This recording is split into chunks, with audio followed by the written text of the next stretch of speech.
Welcome to Storytime for Kids.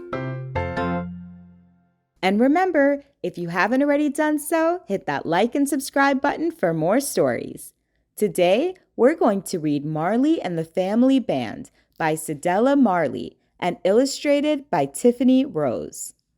Tonight was Marley's big night, concert night.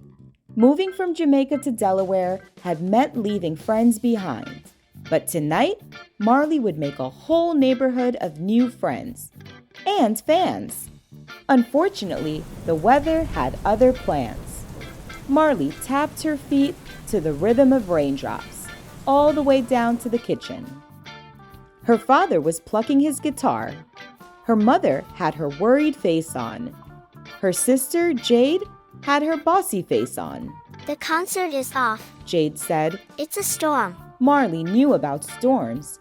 In Jamaica, hurricanes whipped across the island. Don't fret, Her father sang. after one time is another. Marley's little brothers trudged in.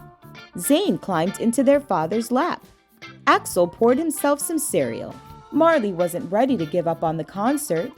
Where are you going? Her mother asked. To the park. Said Marley. You can't fix a problem until you look at it up close. Marley was hopeful, but the park was a mess. Marley marched over to the stage. Axel picked his way through the muck. Zane jumped into every puddle. Their boots were a squishing, splashing symphony. What if we hang umbrellas from the stage lights to cover everyone? Marley said. Who has that many umbrellas? Axel asked. Marley looked back at their new neighborhood and smiled. I know about storms. Marley said. They make problems. If we help our neighbors with their storm problems, maybe. At the first house, they introduced themselves to Mrs. Harris. Her cat, Coda, had jumped on top of the garage when the thunder started. Axel called softly while Zane waved a treat. When Coda got close, Marley shoot her into a rain boot.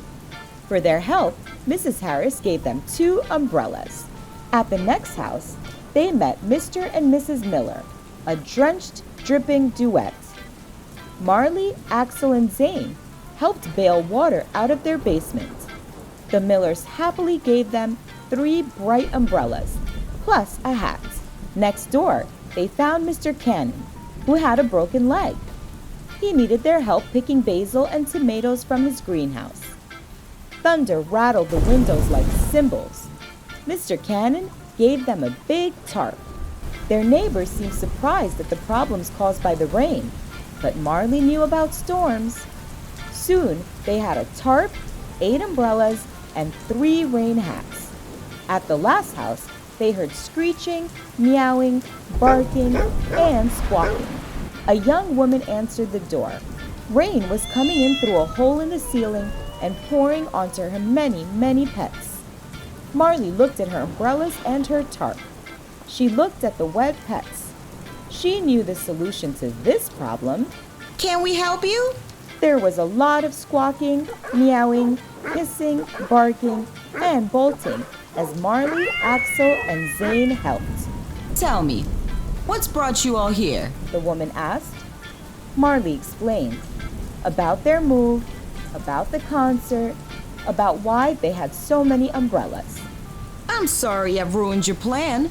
The woman said. Marley shrugged. Rain never lasts. She smiled, but it wasn't a very sunny smile. Back at home, their mother was on the phone. Their dad was strumming an upbeat tune. We're getting ready for the concert. Jade said. But it's still raining. Marley said. Your friend solved that problem. Said their mother. What friends? Marley asked. All the people you helped today. It was dry in Mr. Cannon's greenhouse that night. Lightning lit up the space where Marley and her family would perform. Toes tapped inside rain boots. Thunder came in with some bass. Rain plinked on the glass. The concert jammed. Marley and the family band were a big splash. The end.